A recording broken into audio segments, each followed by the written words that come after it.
Hello learners, आप सभी को प्यार भरा नमस्कार। ज्ञानश्री क्लासेस के यूट्यूब सेशन में आपका बहुत बहुत स्वागत है। आपका बहुत बहुत स्वागत है हमारे डेली एमसीक्यू प्रैक्टिस सीरीज़ में। ये हमारा जो प्रैक्टिस सीरीज़ है ये लगातार हम चला रहे हैं और लगभग 26-27 सेशंस हुए हैं। आपको प्लेलिस्ट मिल जाएगा इस सेशन का। और अभी कभी अगर इस वीडियो को आप लाइक कर देंगे तो वीडियो जो है और लोगों तक पहुंचेगा और लर्नर्स तक पहुंचेगा। हमारी ये छोटी सी कम्युनिटी और बड़ी बनेगी, हमें भी मोटिवेशन मिलेगा। तो स्टार्ट करते हैं 4 अक्टूबर का ये सेशन। बिना किसी देरी के अच्छे अच्छे क्वेश्चंस लेके आया हूँ, तो पूरा अभ्यास सीरीज जरूर देखिएगा।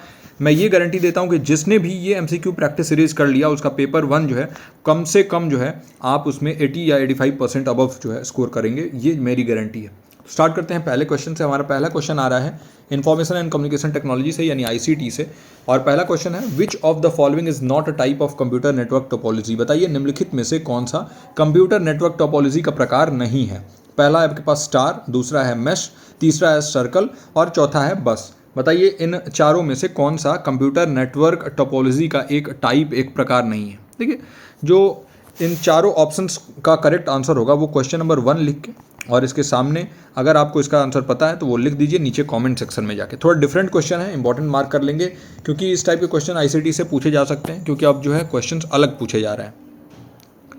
देखिए अगर हम बात करें नेटवर्क टोपोलॉजी की, तो सबसे कॉमन यूज़ होने वाले जो टोपोलॉजीज हैं ना, उनमें अगर हम देखें तो स्टार, मेस और जो आपकी बस होती है, रिंग होती है और ट्री होती है। 3 इसके बाद भी है, यानी कि स्टार हो गया, मैश हो गया, बस हो गया, रिंग हो गया और ट्री हो गया। ये जो है कॉमनली यूज्ड आपके टोपोलॉजीज हैं।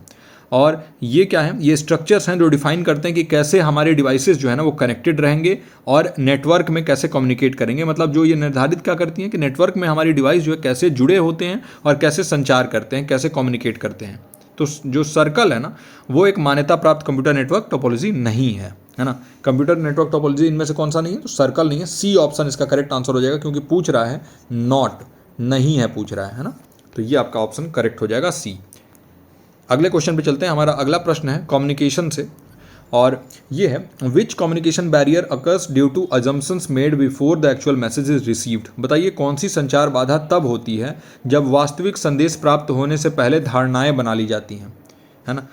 पहला है आपके पास सिमेंटिक बैरियर यानी सार्थक बाधा, दूसरा है आपके पास साइकोलॉजिकल बैरियर यानी मनोवैज्ञानिक बाधा, तीसरा है परसेप्चुअल बैरियर यानी धारणा जो संबंधी बाधा, और चौथा है फिजिकल बैरियर यानी भौतिक बाधा। तो बताइए इनमें से जो करेक्ट आंसर है वो क्या होगा। क्वेश्चन नंबर 2 लिख के, और जो भी करेक्ट ऑप्शन आपको लगेगा नीचे कमेंट में जरूर मेंशन करिएगा। तो देखिए अगर इन बैरियर्स के बारे में बात करें, और आई होप कि ये बैरियर्स आपको पता होंगे कि कौन से बैरियर होते हैं, है ना, अलग अलग कम्युनिकेशन में। तो ये 4 बैरियर्स यहाँ पे दिए हुए हैं, semantic barrier, psychological barrier, perceptual barrier और फिजिकल बैरियर। देखिए सिमेंटिक बैरियर के बारे में बात करें तो जब भी हम कुछ बोलते हैं तो जो भाषा है, अगर भाषा की वजह से कोई बैरियर आ रहा है तो उसे हम कहते हैं क्या, सिमेंटिक बैरियर। ठीक है। और ये कह रहा है कि कौन सी संचार बाधा तब होती है जब वास्तविक संदेश प्राप्त होने से पहले धारणाएं बना ली जाती हैं, है ना। आप परसेप्शन बना लेते हो, परसेप्शन बिल्ड कर लेते हो किसी के बारे में, तो इसको हम जो है क्या कहेंगे। देखिए सबसे जो इसका करेक्ट आंसर होगा वो होगा आपका परसेप्चुअल बैरियर, धारणा संबंधी बाधा। परसेप्चुअल बैरियर जो है तब होते हैं जब कोई भी इंडिविजुअल है वो प्री कंसीव नोशन जो है इसको फॉर्म कर लेता है, अपने मन में पहले से ही धारणाएं बैठा लेता है। आप किसी के बारे में कुछ सोचते हो और आप अपने मन में ये बैठा चुके हो, अजम्पशंस बना लिए हो, उसके लिए आपने पूर्व धारणाएं बना ली है। और इससे क्या होगा, जो संदेश होगा, जो कम्युनिकेशन होगा ना, वो उसके व्याख्या पर असर पड़ेगा, यानी कैसे इंटरप्रेट किया जा रहा है मैसेज को, इस पर असर पड़ेगा। क्योंकि आपने पहले से ही किसी भी जो इंसान है या किसी भी तरीके से जहाँ आप कम्युनिकेट कर रहे हो उनके खिलाफ आपने प्री कंसीव्ड नोशंस जो है वो बना लिया, अजम्पशंस बना लिया है। तो जो इसका करेक्ट आंसर होगा वो होगा सी, है ना, perceptual barrier. Semantic barrier language related होता है, साइकोलॉजिकल बैरियर मनोवैज्ञानिक बाधा है, और फिजिकल बैरियर भौतिक बाधाएं हैं। ये डिस्टेंस हो सकता है, ये टाइम हो सकता है, ये कुछ भी हो सकता है जो फिजिकली आप जो है जिस चीज़ का जो बाधा के तौर पे काम करे आपके, है ना। तो सी इसका करेक्ट आंसर हो जाएगा। अब अगला क्वेश्चन हम देखते हैं, टीचिंग एप्टीट्यूड से है ये। हमारा अगला प्रश्न है which of the following is a characteristic of learner centred teaching. बताइए निम्नलिखित में से कौन सा छात्र केंद्रित शिक्षण की विशेषता है। लर्नर सेंटर्ड टीचिंग से रिलेटेड हमने बहुत सारे क्वेश्चंस ऑलरेडी किए हैं। तो क्वेश्चन नंबर 3 लिखेंगे और इसका जो भी करेक्ट आंसर होगा वो नीचे ऑप्शन में मेंशन कर देंगे, नीचे कमेंट सेक्शन में मेंशन कर देंगे। पहला ऑप्शन है आपके पास फोकस ऑन टीचर्स अथॉरिटी यानी शिक्षक की अधिकारिता पर ध्यान केंद्रित करना। दूसरा ऑप्शन है encouraging active participation of students यानी छात्रों की सक्रिय भागीदारी को प्रोत्साहित करना। तीसरा है uniform teaching method for all learners यानी सभी छात्रों के लिए समान शिक्षण विधि। या फिर चौथा है assessment based only on final exams यानी केवल अंतिम परीक्षा पर आधारित मूल्यांकन। बताइए इन चारों ऑप्शन में से सबसे करेक्ट आंसर आपको क्या लग रहा है? नीचे कॉमेंट सेक्शन में जाके आप अपना करेक्ट ऑप्शन जो है वो लिख दीजिए। देखिए, मैं बार बार आपसे कहता हूँ नीचे कमेंट सेक्शन में लिखने के लिए। बहुत कम लर्नर्स लिखते हैं, लेकिन जो भी लिखते हैं वो मैं उनको देख रहा हूँ, मैं उनको जो है लगातार फॉलो करता हूँ और देखता हूँ कि वो बहुत एक्टिव है। और ये बात समझ लीजिए कि जो लोग ये काम कर रहे हैं वो क्या करेंगे, वो बहुत ज़्यादा फोकस्ड रहेंगे, क्योंकि वो लगातार वो पूरे वीडियोज़ देख रहे हैं। और ये वीडियोज़ देखना इंपॉर्टेंट है, क्योंकि अगर इस वीडियो को आप देखते हैं तो आपके बहुत सारे क्वेश्चंस रेडी होते हैं। बाद में चल के हम ये कहेंगे कि हम ये नहीं कर पाए, हमारी तैयारी नहीं हो पाई, वो सब कोई मतलब नहीं है सारी चीज़ें करने से, जब तक आप प्रैक्टिस नहीं करोगे।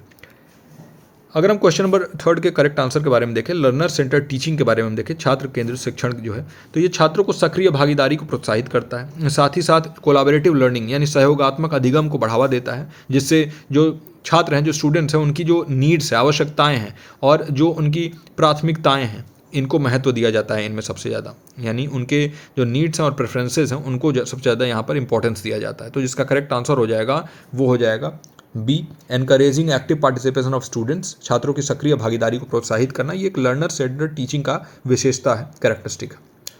टीचर की अथॉरिटी, अगर शिक्षक की अधिकारिता पर ध्यान केंद्रित होगा तो वो लर्नर सेंटर्ड हो ही नहीं सकता, वो टीचर सेंटर्ड हो जाएगा। यूनिफॉर्म टीचिंग मेथड, सबके लिए अगर आप एक ही तरीके का शिक्षण विधि अपनाएंगे तो आपके क्लास में बहुत डाइवर्स लर्नर्स हैं, अलग अलग उनके नीड्स हैं, उनकी ज़रूरतें हैं, उसको आप पूरा नहीं कर पाएंगे।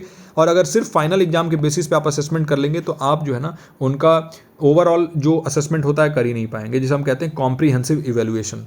तो इसके लिए भी ये लर्नर सेंटर्ड नहीं हुआ, तो इसका जो करेक्ट आंसर हो जाएगा वो हो जाएगा बी। आई होप कि आपने सही आंसर दिया हो। अब क्वेश्चन नंबर 4 देखते हैं। ये रिसर्च एप्टीट्यूड्स आपका क्वेश्चन है। Which research design is most suitable for establishing cause and effect relationship. बताइए कौन सा अनुसंधान डिजाइन कारण और प्रभाव संबंध स्थापित करने के लिए सबसे उपयुक्त है। बार बार जो है मैंने ये बताया है आपको, जहाँ पर भी कॉज एंड इफेक्ट आए तुरंत आपके कान खड़े हो जाने चाहिए। Cause and effect, cause and effect किसको हम कहते हैं? कॉज एंड इफेक्ट बार बार मैंने बताया है। नीचे कॉमेंट सेक्शन में लिखिए क्वेश्चन नंबर 4 लिख के इसका जो करेक्ट आंसर होगा। देखिए, जो कॉज एंड इफेक्ट रिलेशनशिप होता है ना, ये एक्सपेरिमेंटल रिसर्च में होता है। मैंने आपको बार बार बताया, एक्सपेरिमेंटल रिसर्च जो है ना, ये स्पेसिफिकली डिज़ाइन किया जाता है हाइपोथेसिस को यानी परिकल्पना को टेस्ट करने के लिए।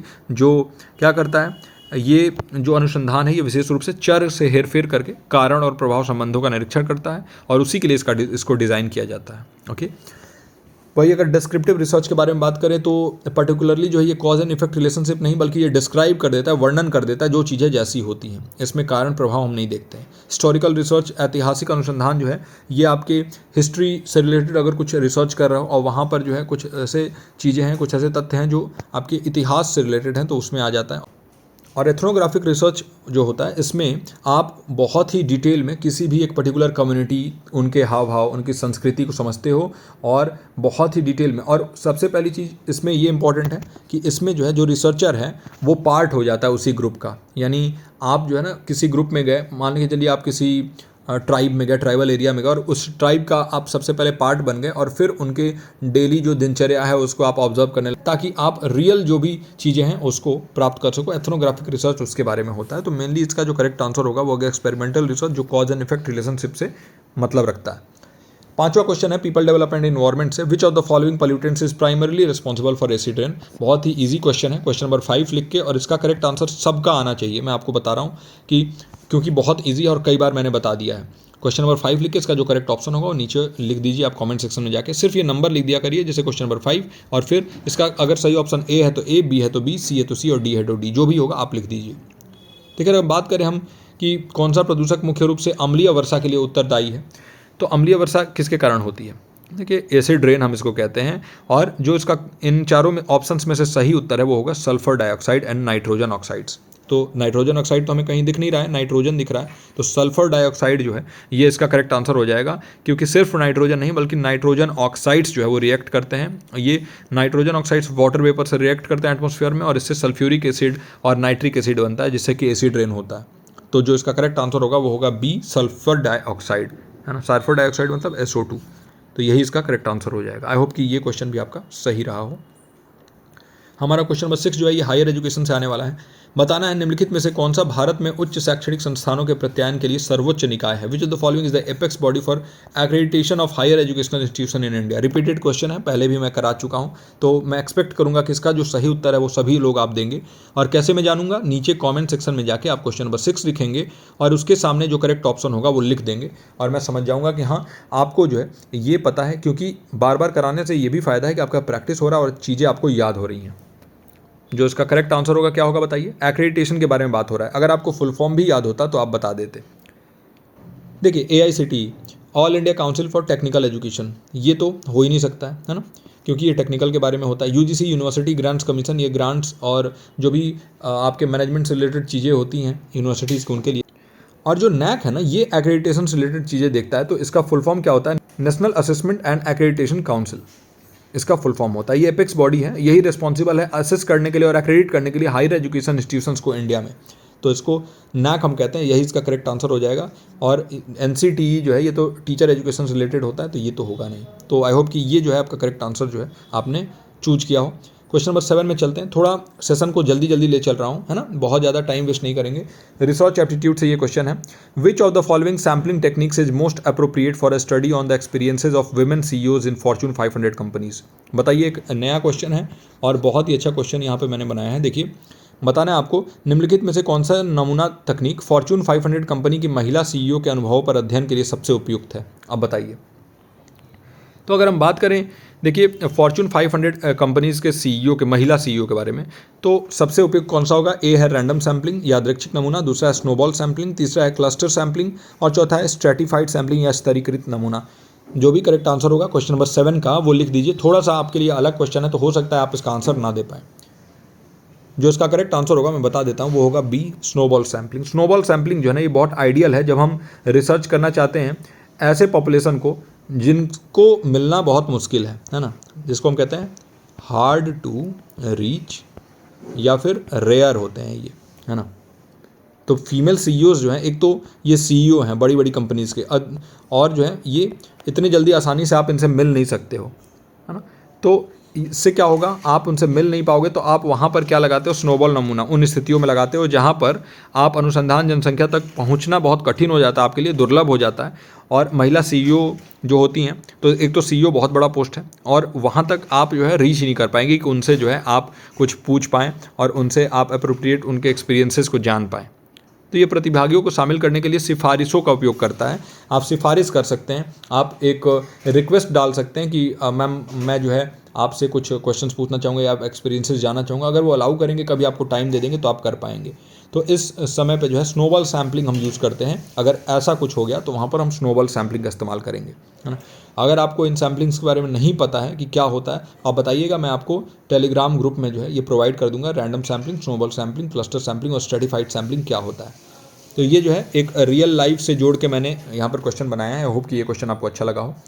क्वेश्चन नंबर 8 अगेन ICT से क्वेश्चन है, विच protocol is used for secure communication over a computer network. अगर आप एक कंप्यूटर नेटवर्क पर सुरक्षित तरीके से संचार करना चाहते हैं तो उसके लिए कौन सा प्रोटोकॉल का उपयोग करते हैं। पहला है HTTP hyper text transfer protocol, दूसरा है FTP फाइल ट्रांसफर प्रोटोकॉल, तीसरा है HTTPS यानी hyper text transfer protocol secured और चौथा है SMTP यानी सिंपल मेल ट्रांसफर प्रोटोकॉल। बताइए इनमें से कौन सा सही उत्तर होगा। देखिए, जो इसका जो भी सही उत्तर हो वो क्वेश्चन नंबर 8 लिख के और नीचे कमेंट सेक्शन में जरूर मेंशन कर दीजिए। क्या होगा, इजी क्वेश्चन है, कई बार मैंने आपको कराया हुआ है।